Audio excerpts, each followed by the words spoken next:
सोचिए, अगर काम की दुनिया में असली ताकत सिस्टम से लड़ने या सुपरस्टार बनने में नहीं, बल्कि उस मशीन का सबसे भरोसेमंद पुर्जा बनने में हो, तो चलिए एक ऐसे इंसान की कहानी में चलते हैं जिसने चुप रहकर बिना किसी हंगामे के अपनी जगह पर टिके रहने की कला में महारत हासिल की। न्याय का झंडा उठाए बिना चुपचाप अपने सिद्धांतों की रक्षा की। बस यही एक लाइन इस पूरी कहानी का सार है। ये एक ऐसी सोच है जिसने उसे न सिर्फ एक मुश्किल माहौल में टिके रहने में मदद की, बल्कि कामयाब भी बनाया। आइए देखते हैं कि उसने ये किया कैसे। तो हम जिसकी बात कर रहे हैं ना, वो कोई बहुत बड़ा सीईओ या कोई क्रांतिकारी नहीं है। वो तो एक बहुत ही आम सा इंसान है, शायद हमारे आपके जैसा ही, जिसे हम रोज अपने आसपास देखते हैं। जरा एक माहौल की कल्पना कीजिए, किसी बड़ी कंपनी की कोई रीजनल फैक्ट्री या कोई सब्सिडियरी, एक ऐसी जगह जहां हेड ऑफिस से जबरदस्त प्रेशर है, डेडलाइन हमेशा सिर पर नाचती रहती है, और जहां किसी एक अकेले इंसान के लिए कुछ भी बदलना लगभग नामुमकिन सा लगता है।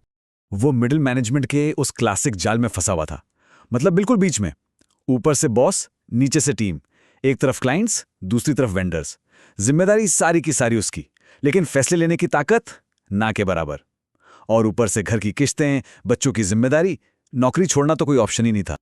और देखिए, ऐसी जगहों पर ना कुछ भी ब्लैक एंड व्हाइट नहीं होता, कुछ भी पूरी तरह सही या पूरी तरह गलत नहीं होता। सब कुछ एक ग्रे जोन में चलता है, जहां रोज छोटे मोटे समझौते करने का दबाव होता है। तो सबसे पहले दबाव आता है ऊपर से, बिल्कुल सीधा, वही पुराना डायलॉग, अरे यार इस बार चला लो, नजरअंदाज कर दो, ताकि कोई डेडलाइन पूरी हो जाए या थोड़े पैसे बच जाएं। फिर जाहिर है क्लाइंट्स का प्रेशर। उनका तरीका थोड़ा घुमा फिरा कर होता है, एक मासूम से सवाल में लिपटी हुई धमकी, अगर ये पास नहीं हुआ तो दिक्कत हो जाएगी, है ना।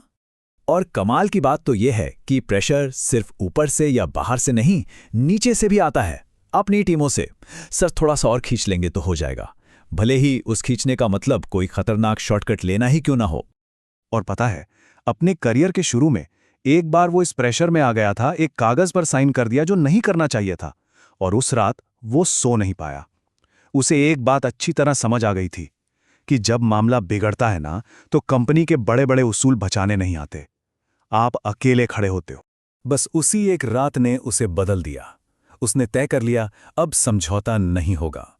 लेकिन उसने कोई हंगामा नहीं किया, कोई विद्रोही नहीं बना।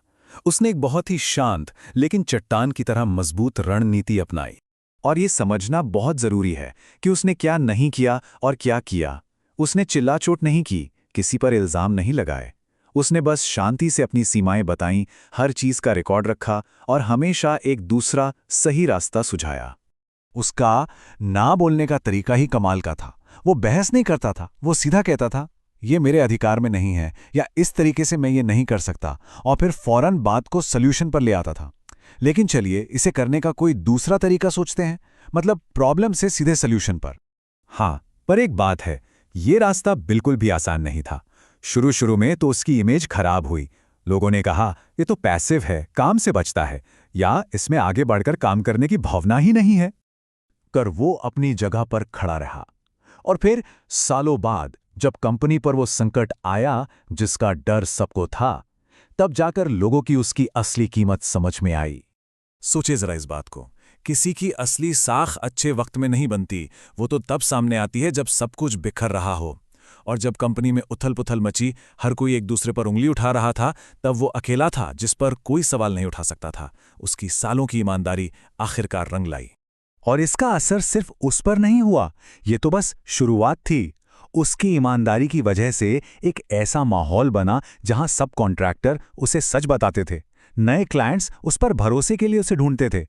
मतलब उसने अपने डिपार्टमेंट को एक ऐसा सेफ जोन बना दिया था जिसने असल में पूरी कंपनी को बचाया। उसे कभी कोई बड़े बड़े अवार्ड या प्रमोशन नहीं मिले, वो कोई हीरो नहीं बना, लेकिन जो वो पीछे छोड़ गया वो इन सबसे कहीं ज्यादा गहरा और टिकाऊ है। वो अपनी जीत के किस्से नहीं सुनाता था, बल्कि अपने जूनियर्स को चुपचाप काम की सलाह देता था। बहुत सीधी सी सलाह, जैसे उस कागज को हाथ मत लगाना, या उस साइन को करने में जल्दी मत करना। वो छोटी छोटी बातें जो बड़ी बड़ी मुसीबतों को आने से पहले ही रोक देती हैं। और यहीं हम इस कहानी के दिल पर आते हैं, एक पुर्जे का गर्व। इसका मतलब ये नहीं है कि आप मशीन के सबसे बड़े या सबसे चमकीले पुर्जे हो। इसका मतलब है कि आप वो पुर्जा हो जो कभी कभी नहीं टूटता। ये कितनी गहरी बात है ना?